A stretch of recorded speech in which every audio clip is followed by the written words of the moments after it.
Yes, hello. I'm going to start 10.3 now. And I hope, just a second, sorry. I'm going to use the draw feature. I just want to make sure I'm recording. Whoops. Okay, so I am recording, just making sure. Okay, so we're going to use the product rule. The product rule with radicals is that the nth root of A times product, meaning multiply, the nth root of B, oh, that's ugly, equals the nth root of AB. So we can, if the index matches, we can go under. This is critical though, the index has to match, or the indices have to match. So this won't work, this will only work if they're the same index. So the first one has the same index as the second, so you can,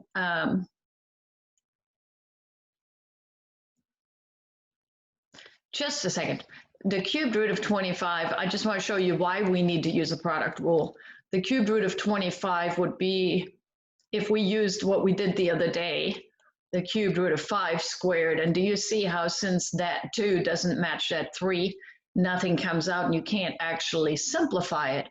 This is why we use the product rule. Sometimes by us going under and multiplying these pieces, we can go ahead and simplify from there. Now, I actually would not want to multiply 25 times 5, but you can, and call that a 125, and then you can write 125 as something cubed, because that's the goal, remember? So what cubed is 125? 5. 5 times 5 times 5. Then you use the other rule from 10.1. 10, the nth root of A to the n is A, meaning when the index matches the exponent, you pull that A out. So this is just simply a 5. Now, let's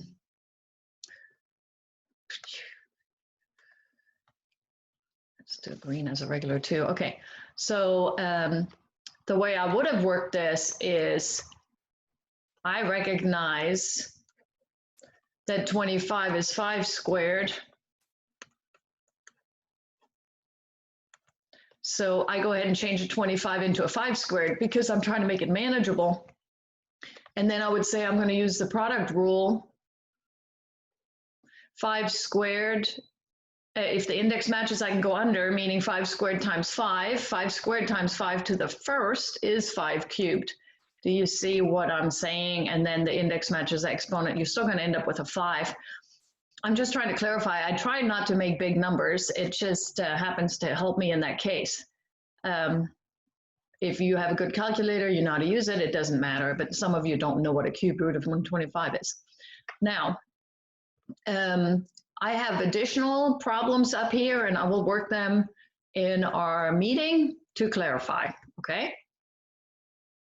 I put Y's under there because I want you to realize you can't always just use a calculator. Okay, on this one, use the product rule to multiply. So this is directly from your homework, really.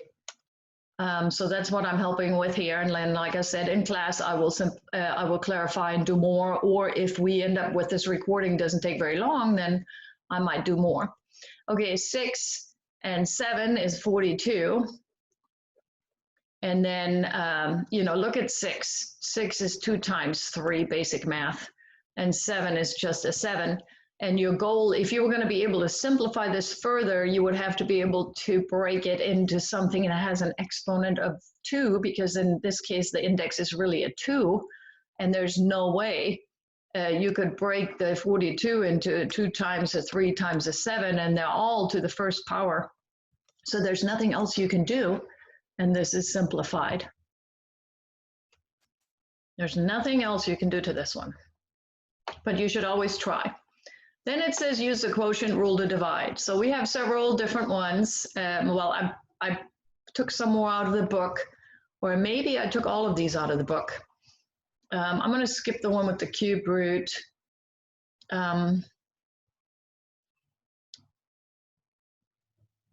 Or I can, it doesn't matter. Okay, if you have a radical, sometimes it helps you to see if you could simplify under the radical first before you use the quotient rule. The quotient rule is this. The nth root of a over b is the nth root of a over the nth root of b. Meaning, if I can't simplify underneath, I might want to split them up and deal with the numerator and denominator separately. You can't, in this case, on the first one, you can't really simplify 125 over 8. 8 doesn't fit into 125. They don't have a 2 in common, so you can't simplify underneath the radical. But if you use the quotient rule, maybe you can simplify. Cubed root of 125 over the cubed root of 8. Then you do what we did in 10.1, and you're going to make this, write this, each one as a something to an exponent that matches my index. So this would be a 5. 5 cubed is 125 true. And this one would be something cubed, and that something is a 2. And then this turns into a 5/2.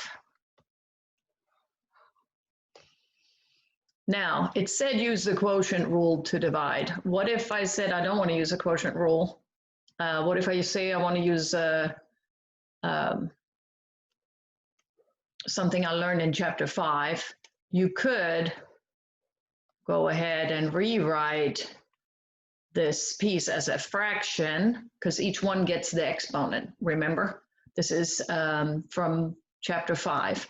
So you would say, hey, I still need a 3 out here.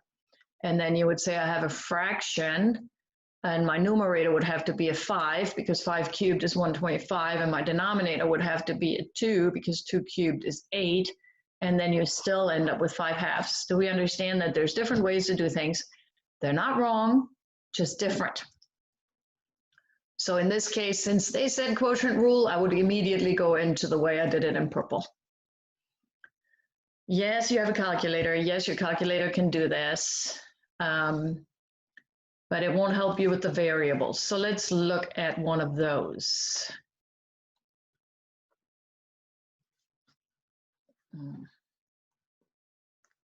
So we're going to do this one over here in blue.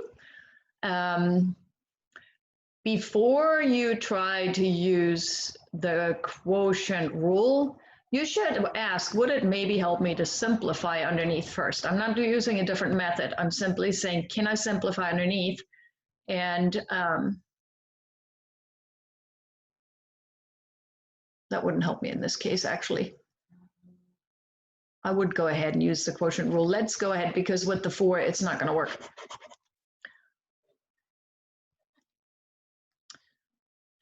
Fourth root of 4 over the fourth root of 2 to the 4th is 16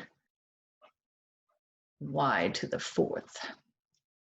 So we don't have very many that we put into this homework that have indices other than a 2 and a 3.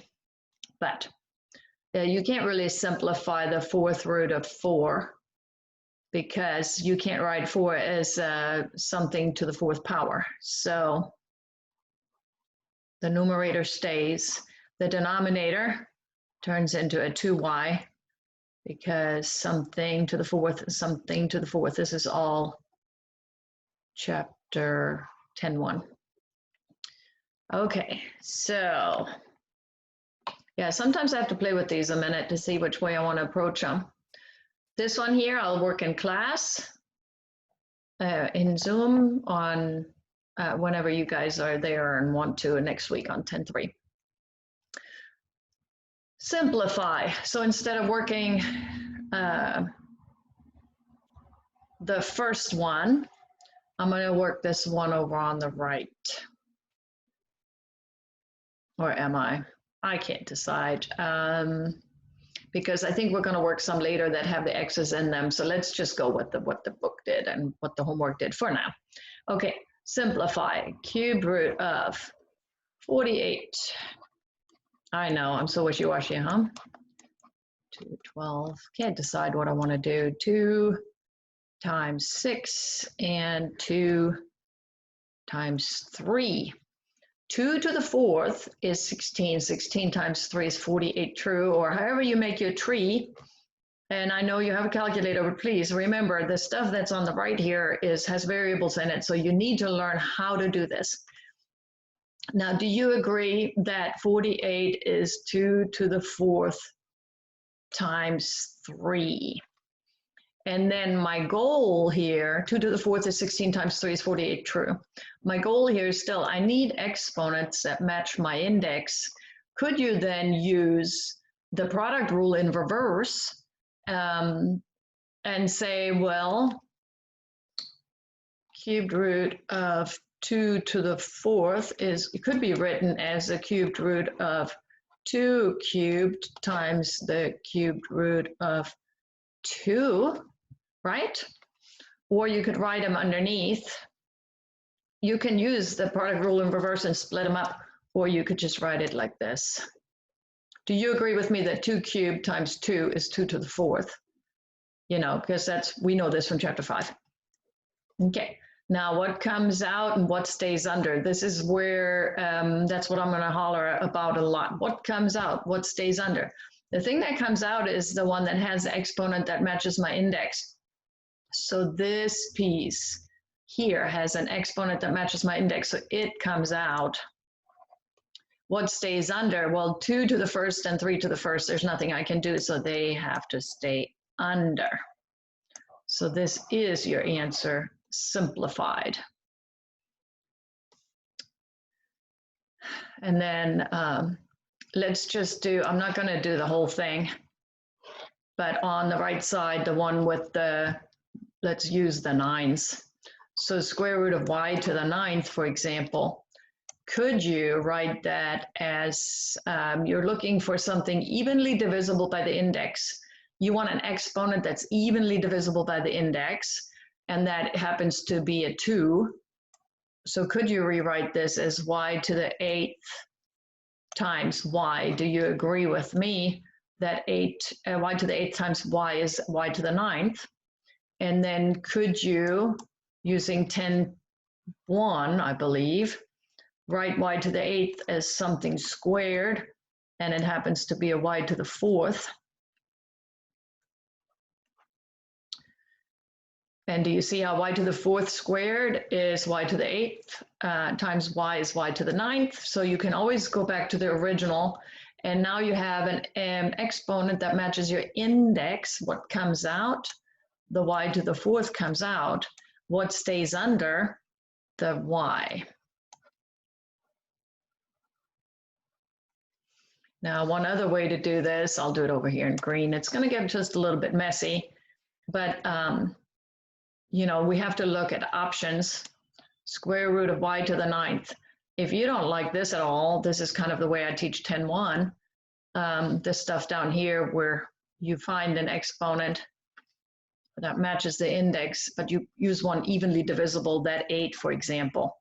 If I don't like that, I could split y to the 9th into evenly divisible by the index or matching the index, right? Over here, I did the evenly divisible by the index, that was the 8. But here I decided, hey, I'm going to try this a different way because I don't like the way the other one looks. It's personal preference, really is.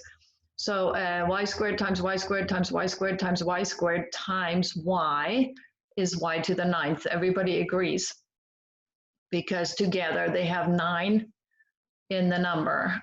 So then you would say, well, what comes out? Well, this piece here matches my index, so that y comes out, right? That y comes out. That y comes out.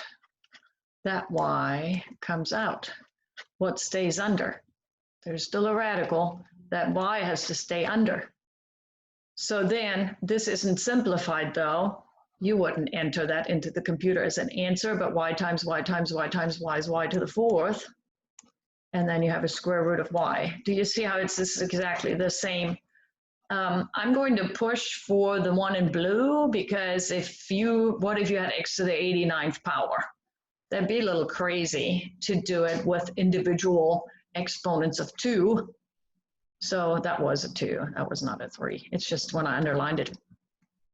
So anyway, there's different ways to do it. I'm going to suggest you split it into something evenly divisible by the index and then go from there. Simplify. 2 times square root of 8. Okay, so you could write the square root of 8 as square root of 2 squared times 2, because 8 is 2 times 2 times 2, so which is 2 squared times 2. So then this one's already outside, so be careful with this, that you don't get confused. This original one just comes down. This guy here comes out because the exponent matches my index. This guy here stays under because index does not match the exponent. And there aren't enough to split up to bring something out. And then you say, well, that's 2 times 2 is 4 square root of 2. So that's that one. And how many do we have? I got to keep the time. So here it is. Cubed root of 108y to the 5th. Cubed root. Whoops. Wait, why is this disappearing on me? Oh, what is happening? I'll use annotate. I'll use a different system tool. Okay. Cubed root of 108. So we're going to make a tree. 108. 2 times 54. See, I don't even have a calculator. I don't feel like messing with it. I have to be careful though, especially recording, because I might make a mistake. 27 times 4 is 108. I think I'll believe it.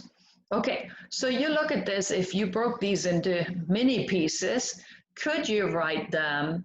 Isn't the 2 times 2 a 2 squared? Oops, oh, my pen came back. Ay, ay, ay.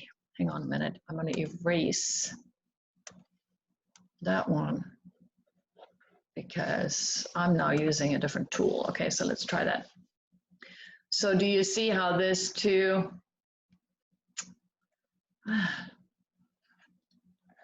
times 2 is the 2, oh, I don't need that actually, 2 squared, that's okay.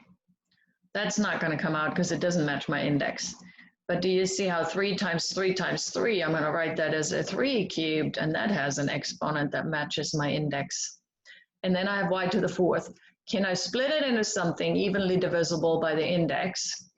Y cubed times y. I think you all believe me. And then, oh, with this you can see my mouse, I think, when I'm moving around this. So that's actually, I'm going to start using this instead of the word feature. Okay, so this one here has an exponent that matches the index. It comes out.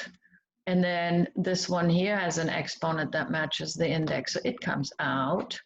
And then the other ones stay under. And 2 squared, I'll go ahead and put that as a 4 because I don't want to rewrite it again, and y is just y, and there's your answer. So you're always going to ask what comes out, what stays under. Next one, similar. I will work that one in class if we work it, meet as a group. Oy. Clear all drawings. Okay.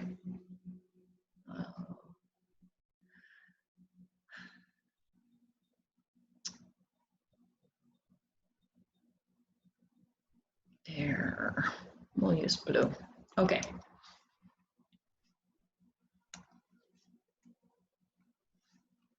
Fourth root of x to the 8th. You could write x to the 8th as something to the 4th. You can write y to the 7th as something to the 4th. But you need how many more to make the 7? See? And then you say what comes out, what stays under. And be careful not to forget to write the index in there. This, what? There in this index here, don't forget to write that index in there. I thought I had it on Spotlight. Whoops, I have to drag that over. I don't know how this works.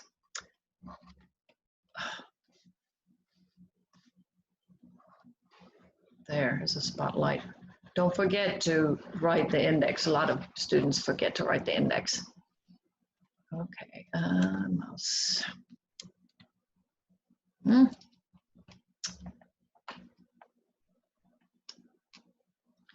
So they start becoming about the same. I'm not going to work this one. You already know this. Assume that all variables represent non-negative real numbers, meaning don't worry about absolute value bars. Let's do this one only because we have a bigger exponent on the variables text. Sorry, I'm trying to make this a different color. And now why is it not letting me?